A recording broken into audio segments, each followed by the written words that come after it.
Good morning दोस्तों, मैं अपने चैनल टारगेट एक्सेस में आपका स्वागत करता हूं। आज हम बात करने वाले हैं साइंस के बहुत ही बेहतरीन और मोस्ट इम्पॉर्टेंट क्वेश्चंस के बारे में, जो कि हर एक एग्ज़ाम के लिए बेहतरीन और मोस्ट इम्पॉर्टेंट होने वाला है। ठीक है दोस्तों, बता दूं कि जो साइंस की ये जो क्वेश्चन है कहाँ कहाँ आ सकते हैं। पहली बात तो मैं बता दूं कि ये question UP police, Bihar police, लेखपाल, NTPC, group D, SSC, RRB, ठीक है, और Delhi police, Bihar police, Rajasthan police, ठीक है। एक तरह से मान लें कि हर एक एग्ज़ाम के लिए, ठीक है, हर एक एग्ज़ाम के लिए जो है गवर्नमेंट एग्ज़ाम के लिए मोस्ट इम्पॉर्टेंट है। ठीक है। अच्छा, जो साइंस के क्वेश्चन है क्यों इम्पोर्टेंट है दोस्तों, बता दूं कि जो साइंस के क्वेश्चन है यह किसी भी एग्ज़ाम में लगभग 12 से 13 क्वेश्चन पूछे जाते हैं। ठीक है, आपको आपने कोई भी यदि एग्ज़ाम दिया होगा, ठीक है, तो लगभग 12 से 13 क्वेश्चन जो है वो पूछे जाते हैं। ठीक है, पहली बात। और दूसरी बात ये कि ये जो क्वेश्चन है मोस्ट इम्पॉर्टेंट है सभी एग्ज़ामों के लिए। तीसरी बात कि जब भी आप मेरी क्लास को अटेंड किया करें या लिया करें, देखा करें, तो आपके पास एक पेन और एक कॉपी होनी चाहिए, जो कि आपको हर एक क्वेश्चन को समझना है और उसको अच्छी तरीके से नोट करना है। ठीक है, तीसरी बात हो गई कंप्लीट। और बता दूं कि ये जो मैं आपको क्लास चला रहा हूँ साइंस की, ठीक है, कम से कम 30 क्लास चलेगी, 30 पार्ट। ठीक है, 30 पार्टों में साइंस के बेहतरीन क्वेश्चनों को जो है वो कवर किया जाएगा। ठीक है, चौथी बात हो गई। अब पांचवी बात ये है कि जो साइंस की क्लास है, तो साइंस की क्लास से लगभग 12 से 13 क्वेश्चन, ठीक है, ये है साइंस से। और 12 से 13 ही क्वेश्चन जनरल नॉलेज थे। ठीक है, तीसरा 2 से 3 क्वेश्चन करंट अफेयर्स। ठीक है, और दोस्तों बता दूं कि यदि आपको इन तीनों क्लासों से आपको 26 से 27 नंबर कवर हो जाते हैं किसी भी एग्ज़ाम के, तो क्या प्रॉब्लम है, क्या समस्या है। ठीक है, आपके लिए तो लाभदायक ही है ना, एक तरह से प्रॉफिट है आपका। और एक बात और बतानी थी कि जब भी यदि करंट अफेयर्स के, मैंने तीनों क्लासों में बताया है आपको, जब भी करंट अफेयर्स के क्वेश्चन नहीं आते हैं, मान लीजिए कि आज है 22 तारीख, ठीक है, ठीक है दोस्तों, और 22 तारीख के और 21 तारीख के क्वेश्चन जो है करंट अफेयर्स के नहीं है, तो आपको घबराना नहीं है। ठीक है, क्यों नहीं घबराना है? देखिए, यदि आप घबराएंगे तो आपको उससे कोई फ़ायदा नहीं होगा।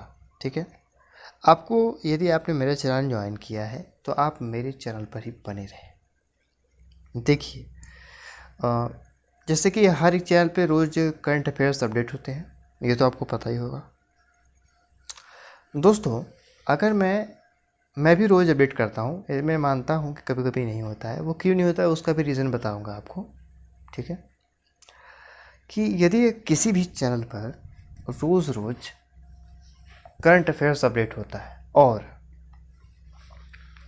हालांकि जैसा कि मैंने अगली क्लास में एग्जांपल दिया कि कहीं पे मोदी जी की बात हो रही है और कहीं पे मान लीजिए किसी ने किसी को फूल चढ़ा दिए किसी मूर्ति पर,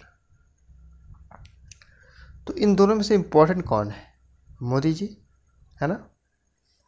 अब किसी चौराहे पर फूल अगर किसी व्यक्ति को चढ़ा दिया जाए तो क्या वो क्वेश्चन इम्पोर्टेंट बन सकता है? इम्पोर्टेंट वह कतई नहीं बन सकता है, किसी भी एंगल से वह इम्पोर्टेंट नहीं है। तब आपको क्या लगता है कि मोदी जी का क्वेश्चन, तो मतलब मोदी जी की जो बात कही गई वो तो इम्पोर्टेंट है ना, तो वो आपने क्यों नहीं बनाई, है ना। दोस्तों बता दूं कि जैसे कि मान लीजिए कि मैं आपको लिख के बताता हूँ, मान लीजिए कि 21 तारीख डेट, 21 प्लस 22, ठीक है। इन दोनों को यदि मैं 23 को मिला कर दूँ, ठीक है, 23 का मान लीजिए 6 क्वेश्चन और 22 और 23 का 4 क्वेश्चन, ठीक है, टोटल 10 क्वेश्चन, ठीक है। यदि 10 क्वेश्चन आपको 23 तारीख को मिल जाए, ठीक है, और सारे के सारे क्वेश्चन इम्पोर्टेंट हो, 10 के 10 हो, तो आपको तो खुशी होने की बात होनी चाहिए कि हाँ, कि सर ने मुझे जो भी बताया वो सारे के सारे क्वेश्चन मोस्ट इम्पॉर्टेंट है, ना कि किसी भी चौराहे पर कुछ भी हो गया तो वो लाके उन्होंने डाल दिया उसको, है ना। तो एक तरह से यही मान लीजिए कि जब भी, मान लीजिए नहीं, ऐसा ही होता है कि जब भी करंट अफेयर्स एक आध 2 दिन का नहीं अपडेट हो रहा है तो इसका मतलब कि कोई इम्पोर्टेंट न्यूज़ नहीं आ रही है, ठीक है। मैं हर एक न्यूज़ को आपको नहीं दे सकता हूँ। अच्छा एक बात बताइए कि मैं हर एक न्यूज़ को दे लूँगा तो कितने सारे क्वेश्चन बन जाएंगे, एक दिन में तो 25-30 क्वेश्चन बन जाएंगे, है ना, इस हिसाब से। लेकिन उन 30 क्वेश्चन में से इम्पोर्टेंट कितने हैं, 3 या 4 ही इम्पोर्टेंट होते हैं। तो आपको इतनी बड़ी न्यूज़ पढ़ने की क्या ज़रूरत है आपको कि 2 दिनों के बाद अच्छे अच्छे क्वेश्चन मिल जाते हैं, 10 क्वेश्चन।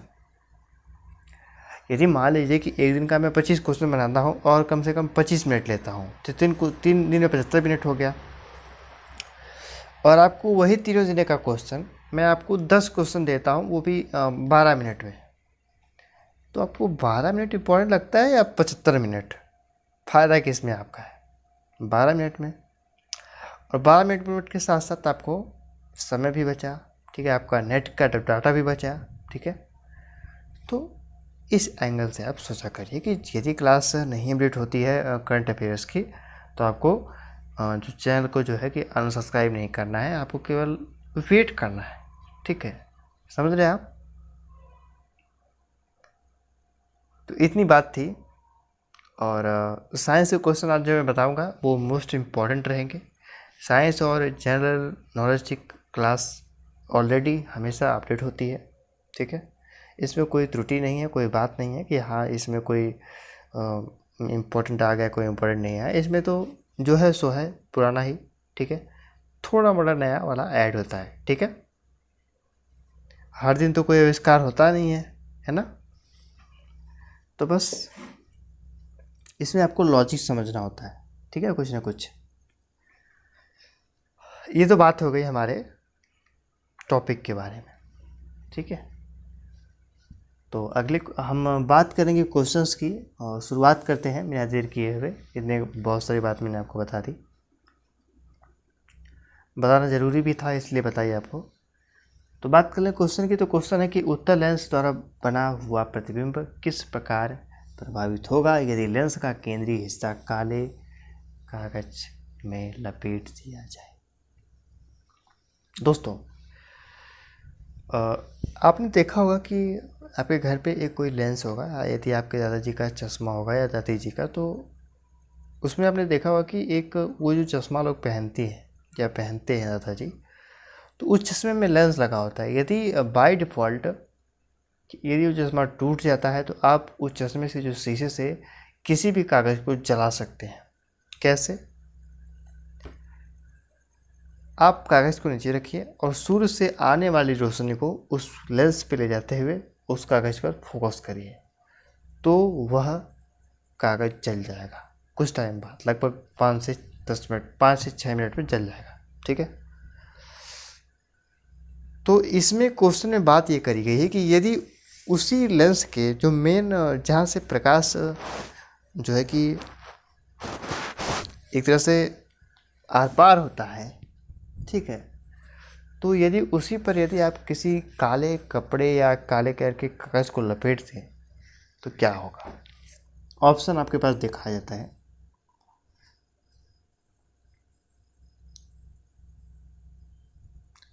ऑप्शन है कि लेंस के शेष भाग द्वारा कोई प्रतिबिंब नहीं बनाया जा सकता। दूसरा है कि प्रतिबिंब के प्रतिबिंब की तीव्रता कम हो जाएगी। सी है कि कोई प्रभाव नहीं पड़ेगा। डी है कि पूर्ण प्रतिबिंब कम चमक के साथ बनेगा। आपको क्या लगता है कि इन चारों ऑप्शन में से इम्पोर्टेंट और अच्छा बात किसने कही है?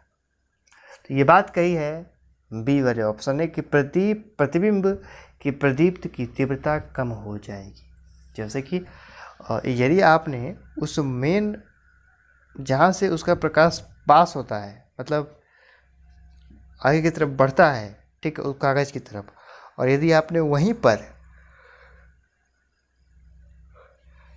कागज़ का टुकड़ा लगा दिया तो क्या होगा? उसकी प्रदीप्त की तीव्रता जो है वो कम हो जाएगी। जो प्रकाश आता था और उसके बाद जो वो पार होता था, तो यदि आपने नहीं लगाया रहेगा तो आपको वो जो प्रकाश आएगा और तुरंत पार हो जाएगा, तो उसमें कोई आपको कमी नहीं आएगी। लेकिन यदि आपने उस लेंस की जगहों पर ही उसको लगा दिया, उसके बाद प्रकाश में ले गए, तो जब वो पार होगा तो बहुत ही संक्षिप्त में पार होगा, मतलब कम अंश में। इसलिए उसको जलाने में जहाँ 5 मिनट लगते थे वहाँ 5 घंटे भी लग सकते हैं, 5 दिन भी लग सकते हैं। ठीक है, तो यदि कम पार होगा प्रकाश तो जलने की संभावना कम ही रहेगी। ठीक है, तो इन ऑप्शन में से सही आंसर आपका बी है। ठीक है,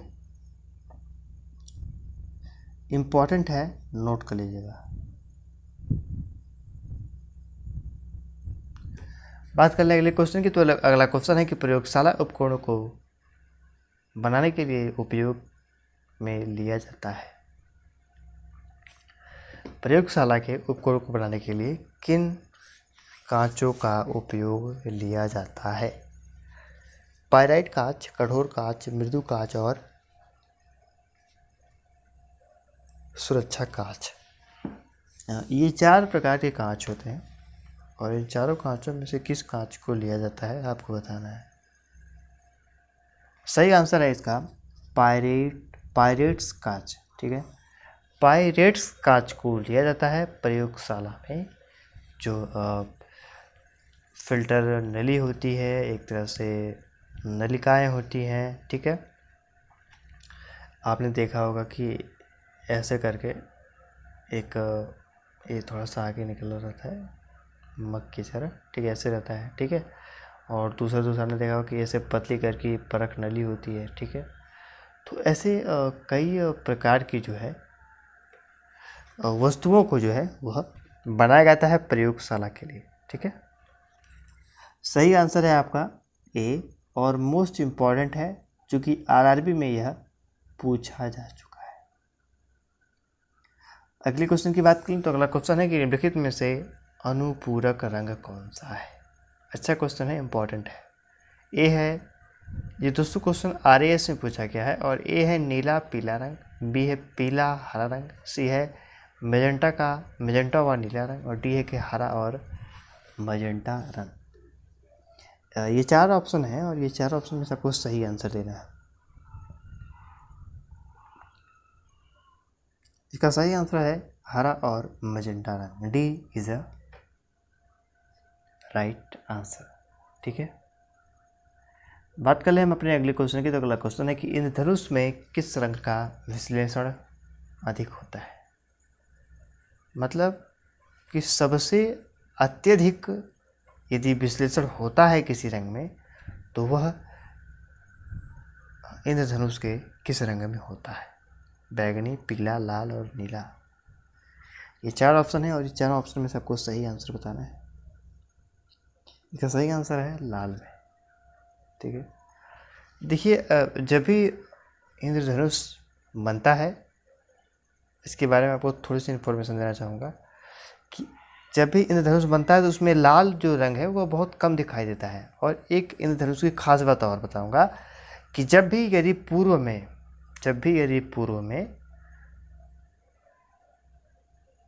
धूप है, ठीक है, तो पश्चिम में इंद्रधनुष बनेगा, और यदि पश्चिम में धूप है तो पूर्व में इंद्रधनुष बनेगा। कभी भी 12 बजे इंद्रधनुष नहीं बनता है, मतलब दोपहर में इंद्रधनुष नहीं बनता है। ठीक है, समझ रहे हैं आप बात को? ठीक है ना, यदि आपके सीधे सूर्य रहेगा दोपहर में तो सीधे रहता है, तो उस टाइम इंद्रधनुष बन ही नहीं सकता, चाहे मौसम कितना भी सुहाना हो या कुछ भी हो। ठीक है, बारिश हो या ना हो उससे मतलब नहीं है। नहीं बन सकता तो नहीं बन सकता, ठीक है। ये ऑप्शन आ सकते हैं आपके एग्जाम में, कब कब बन सकता है या कब बनता है, ठीक है। तो ये याद रखिएगा, इम्पॉर्टेंट है। और दोस्तों ये क्वेश्चन जो मैंने आपको बताया वो आरआरबी अहमदाबाद में पूछा गया क्वेश्चन है, तो इसलिए इम्पॉर्टेंट है, नोट कर लीजिएगा। बात कर लें अगले क्वेश्चन की, तो अगला क्वेश्चन है कि निम्नलिखित में से प्राथमिक रंग नहीं है। लाल, हरा, नीला और काला, ये 4 ऑप्शन है और 4 ऑप्शन में बताना है कि जो प्राथमिक रंग नहीं है इन चारों में से कौन सा नहीं है। तो दोस्तों सही आंसर है इसका डी, काला रंग प्राथमिक रंग नहीं है, ठीक है। इम्पॉर्टेंट है, इसको कन्फर्मली नोट करिएगा, ठीक है। तो बात कर ले अगले क्वेश्चन की, तो अगला क्वेश्चन है कि दो समांतर समतल दर्पणों के बीच रखी वस्तु के कितने प्रतिबिंब देखे जा सकते हैं, ठीक है। किसी समतल दर्पण के बीच रखी हुई वस्तु को कितने दर्पण देखे जा सकते हैं, ठीक है। इम्पॉर्टेंट क्वेश्चन है, इसको अच्छे से समझिए कि दो समांतर समतल दर्पणों के बीच किसी रखी हुई वस्तु को कितने प्रतिबिंब देखे जा सकते हैं।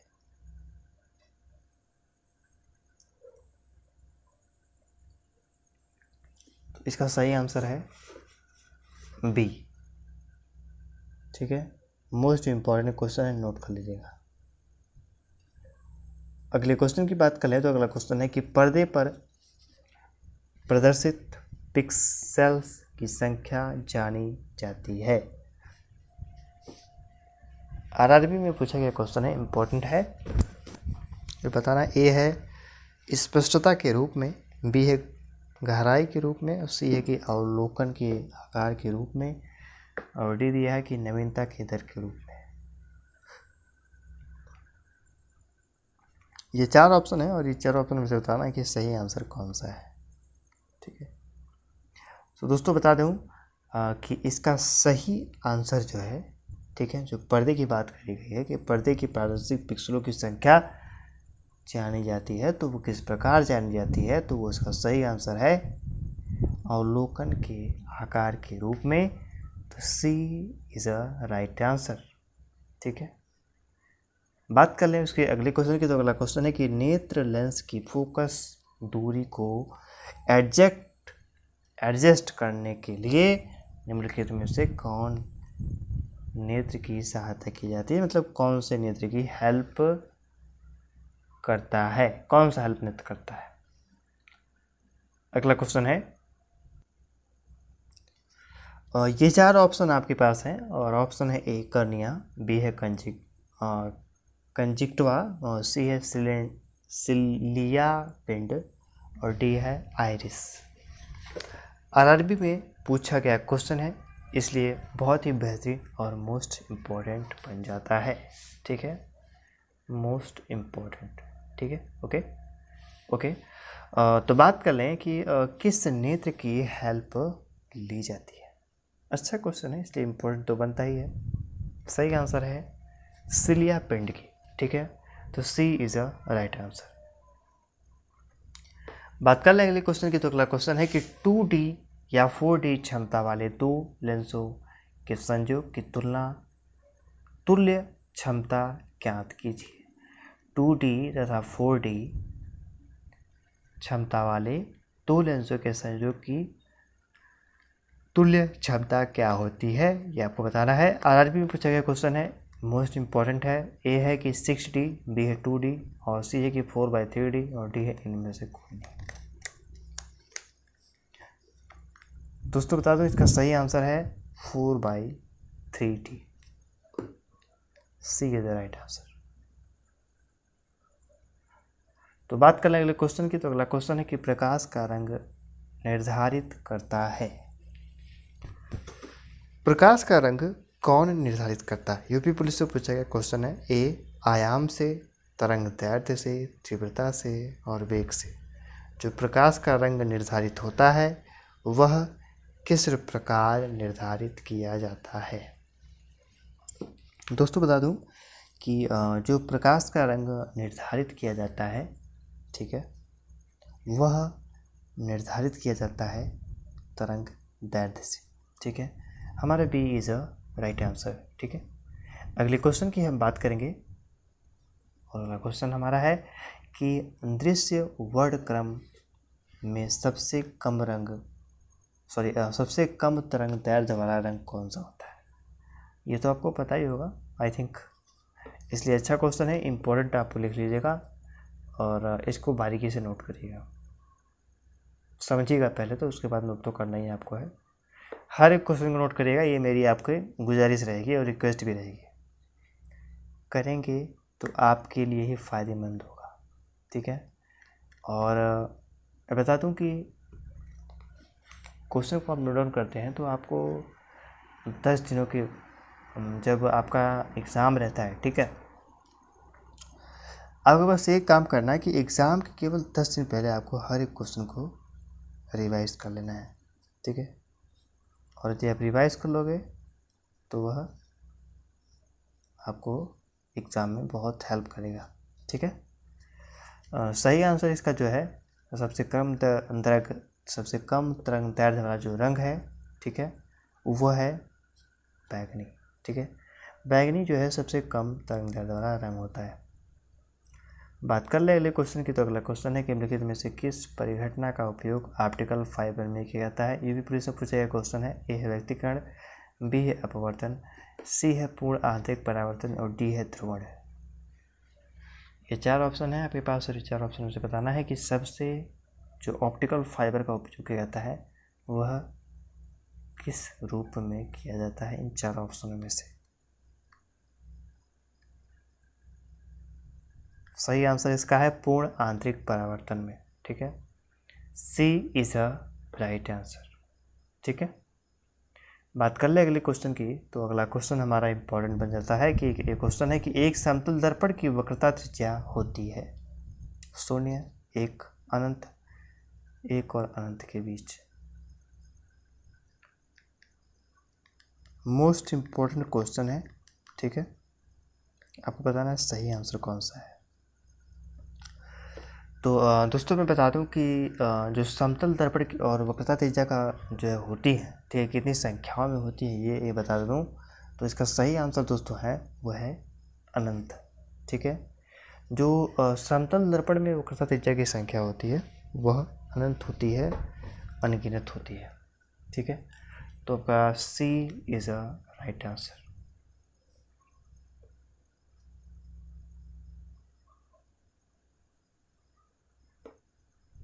बात कर ले अगले क्वेश्चन की, तो अगले क्वेश्चन में है कि कार के पीछे आने वाले यातायात को देखने के लिए निम्नलिखित प्रकार के दर्पणों का उपयोग किया जाता है। ये मैंने आपको 1000 बार बताया है, लाखों बार ही बताया नहीं होगा, लेकिन 1000 बार तो लगभग 1000 छोड़ दीजिए, 100 बार तो बताया होगा।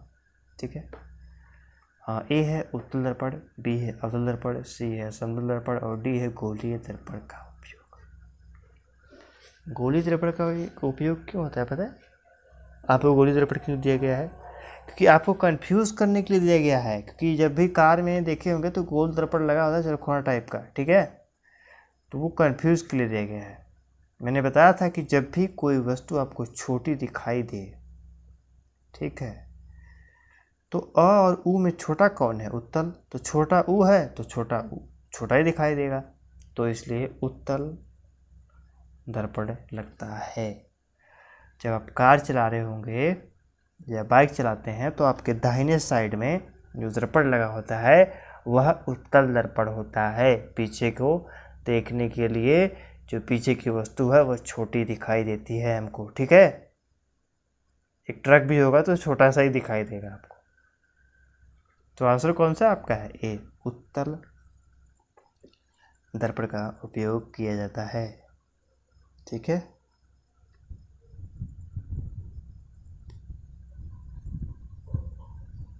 बढ़ेंगे हम अपने अगले क्वेश्चन की तरफ, और हमारा अगला क्वेश्चन है कि आकाश का नीला रंग क्यों होता है? प्रकाश प्रकीर्ण के कारण, प्रकाश परीक्षण कारण, और सी दिया है कि प्रकाश का व्यक्तीकरण, और डी दिया है कि सूर्य द्वारा नीले प्रकाश का अन्य रंगों की तुलना में अधिक उत्सर्जन। ये 4 ऑप्शन है आपके पास और 4 ऑप्शन में से बताना है कि प्रकाश का नीला रंग क्यों होता है। बहुत अच्छा क्वेश्चन है और हज़ारों बार बता चुका हूँ कि जो प्रकाश का नीला रंग होता है वह प्रकाश के प्रकीर्णन के कारण होता है और समुद्र का नीला रंग भी उसी कारण होता है। ए इज राइट आंसर। ठीक है, याद रखिएगा आप लोग, हर एक क्वेश्चन मोस्ट इम्पॉर्टेंट है। ठीक है, साइंस का क्वेश्चन तो इसलिए इम्पोर्टेंट तो बनता ही है, तो हर एक क्वेश्चन को नोट करिएगा, रिवीजन करिएगा, आपको फ़ायदेमंद होगा। नेक्स्ट क्वेश्चन है कि सूर्य के प्रकाश के रंगों की संख्या कितनी होती है? 3, 5, 6, 7। सूर्य के प्रकाश के रंगों की संख्या कितनी होती है? दोस्तों, जो इंद्रधनुष बनता है वो 7 रंगों का बनता है, इसलिए सूर्य के प्रकाश के रंगों की जो संख्या होती है वो 7 रंगों की होती है। ठीक है, उत्तर प्रदेश पुलिस से पूछा गया क्वेश्चन है, इम्पॉर्टेंट और मोस्ट इम्पॉर्टेंट है, नोट कर लीजिएगा और आपको सिंपल रूप से याद भी होगा, जिस प्रकार से मैंने आपको एग्जाम्पल दिया इंद्रधनुष का। अगले क्वेश्चन की बात करें तो अगला क्वेश्चन है कि एक कटा हुआ हीरा जगमगाहट के साथ चमकता है, क्यों? पूर्ण आंतरिक परावर्तन के कारण, बी दिया है कि प्रकाश के अवशोषण के कारण, और सी दिया है कि कुछ स्वाभाविक गुण के कारण, और डी दिया है कि इनमें आणविक संरचना के कारण। ये 4 ऑप्शन है, इन 4 ऑप्शन में सबको सही आंसर बताना है कि जो कटा हुआ हीरा होता है वह क्यों चमकता है। दोस्तों बता दो, इसका जो सही आंसर है दोस्तों, वो हमारा सही आंसर है पूर्ण आंतरिक परावर्तन के कारण हमारा जो हीरा है वह चमकता है। ठीक है, बात कर ले अगले क्वेश्चन की, तो अगला क्वेश्चन है कि मानव की सामान्य स्वास्थ्य आँख के लिए स्पष्ट दृष्टि की न्यूनतम, मतलब यदि आप किसी मतलब आपकी जो आँख है यदि स्वस्थ है तो लगभग 25 सेंटीमीटर की दूरी से आप किसी भी अक्षर को आसानी से जो है वो पढ़ सकते हो। ठीक है, यह आँख के मनुष्य की जांच करने की एक तरह से इकाई है, तो 25 centimetre is the right answer. ये तो आपको याद ही होगा, आपने पढ़ा होगा आई थिंक 7, 8, 9, 10th में। लास्ट और आखिरी क्वेश्चन की बात करें, इंपॉर्टेंट है, और ये क्वेश्चन है कि आइंस्टाइन को नोबेल पुरस्कार किस लिए सम्मानित किया गया, मतलब आइंस्टाइन को नोबेल पुरस्कार से किस लिए सम्मानित किया गया था। ये क्वेश्चन लास्ट है, इम्पोर्टेंट है, और यह क्वेश्चन आपके लिए जो है मिलते हैं अपनी नेक्स्ट क्लास में। तब तक के लिए नमस्कार, धन्यवाद, जय हिंद, जय भारत।